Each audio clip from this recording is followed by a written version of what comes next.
their source of income fails, they start running another business, for example, or they invest their money elsewhere, or they consume their money. We have standard working class resilience, which means if you lose one job, try to get another one and be successful. But in case this fails, there is a resilience in poverty, which is very seldom. Most poverty families claim for benefits, get supported. The resilient families do elsewhere and elsewise. And we do not only have the self-reliant oikos and the entrepreneur, bricoleur, we have also the so-called welfare entitlement expert, which is a person or family raising their income because they manage to realize their civil rights completely. So this is a case in very developed welfare states where people can actually, where the civil rights are respected and they have the right to claim or to take legal activities for gaining their entitlements.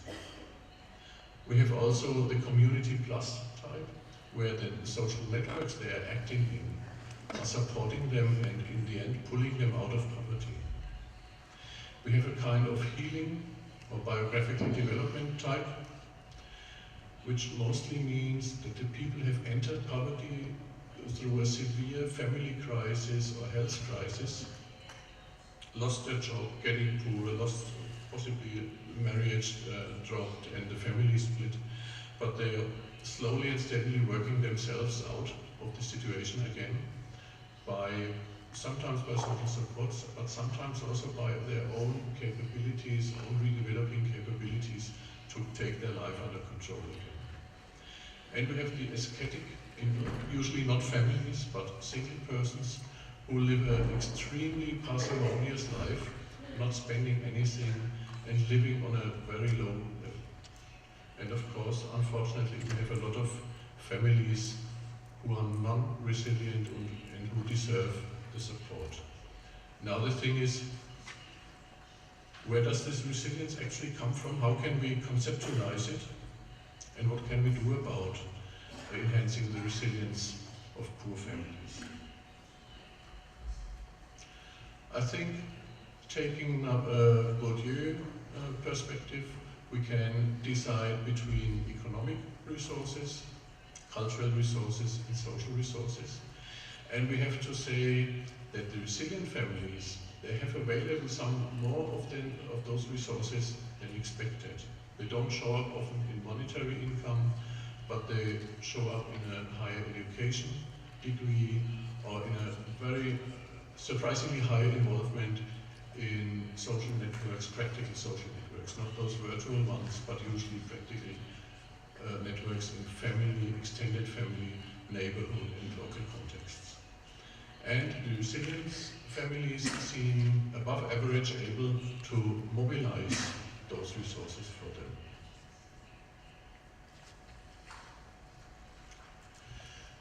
To go a bit deeper into the details, the economic assets or economic resources those resilient families can use consist of personal assets at a very low level, which is a used car, a self-owned house, or they can consist of common goods to a very, very high extent, which is accessible nature. They are allowed to use the nature for their own purposes, or have a garden or whatever. They can use public goods, which I will later come back to, because this is, I think, a crucial advice for social policy, thinking about the public goods we are offering, not only to statutory poor families, but also to low-income families in general. Right, we have culture, which is knowledge, formal knowledge, but it's also just the skills of leading a good life, of cooking, of caring about one's household, and all that stuff. Culture is also norms and values. One of the most important observations we did among the resilient families is that they do not fully accept the principles of competition, of career success.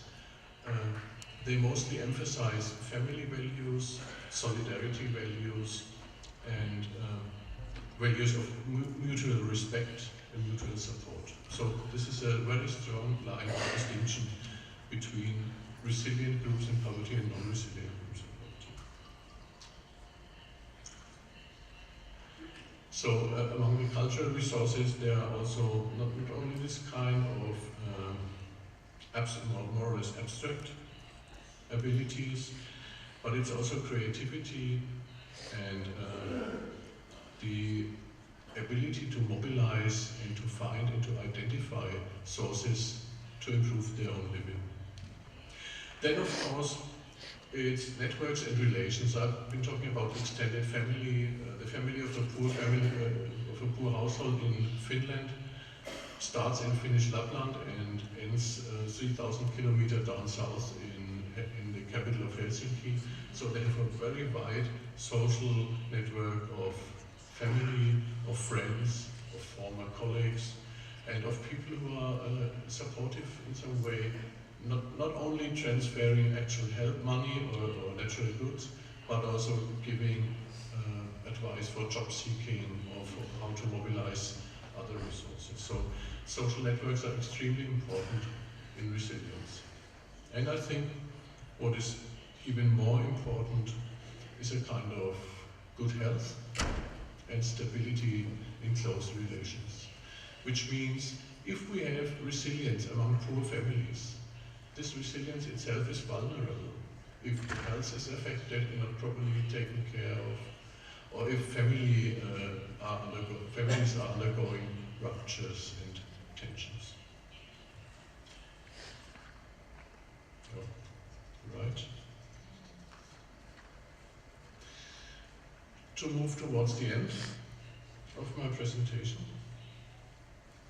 I think there are 5 results of major importance. Find this. I think the welfare state as we know it, or as it should be, or as you are discussing to develop it, is an important baseline for resilience. Either being as a lender of the last resort, or as a provider of common goods. The role of the welfare state in developing common goods cannot be underestimated, I think. So this means many economic resources and practices of resilient households are related to common or collective goods of different kinds. Third, there is some, at least in those countries where we investigated it, some re-emergence of seemingly obsolete layers of economic behavior. So this means people start considering gardening or foraging wild fruit also not only as a hobby or as a leisure activity, but to reintegrate it into the economic practices. Social relations are not only thought of as just having social relations, but are also thought about what they are worth for mutual support, for balancing or buffering hardship, both on my side or on the other one's side. So it's a kind of reciprocity relation, which has some economic outcome. So knowledge, skills, and I would say alternative values like solidarity and family are dimensions of culture playing an important role in being resilient. And the personal social relations are highly relevant. Let's take a look at the common goods, because I think we are talking about what can be done or provided at community level. And I think it starts with such simple things like public water and energy supply for low prices. It goes on with public spaces available for the people. Where can they meet? Where can they make plans? But it's also about being able to access nature. In some European countries, the access to nature is very strictly regulated, which is my impression on Ireland and the United Kingdom. Whereas in other countries like Poland or Eastern Germany, many people do access the forest just to spend some good time with their families, collecting things they find, have a good family relation time, and this counts also for allowances to hunt, to fish, and to have animals also. For urban surroundings, like in Kadıköy, it's for resilient families, for poor families, it's extremely important to have a cheap and suitable public transport system. Having a good public transport system is anti-poverty politics, is social policy. You got to have an infrastructure of, say, a social economy infrastructure, which includes food banks of a suitable quality, clothing chambers, and all this. You have cheap housing. You got to have cheap and subsidized housing. People got to know where they can go to and get a flat or get some shelter.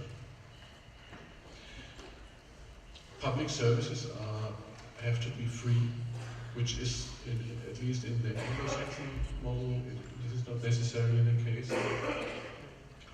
And you need some kind of basic income support everywhere.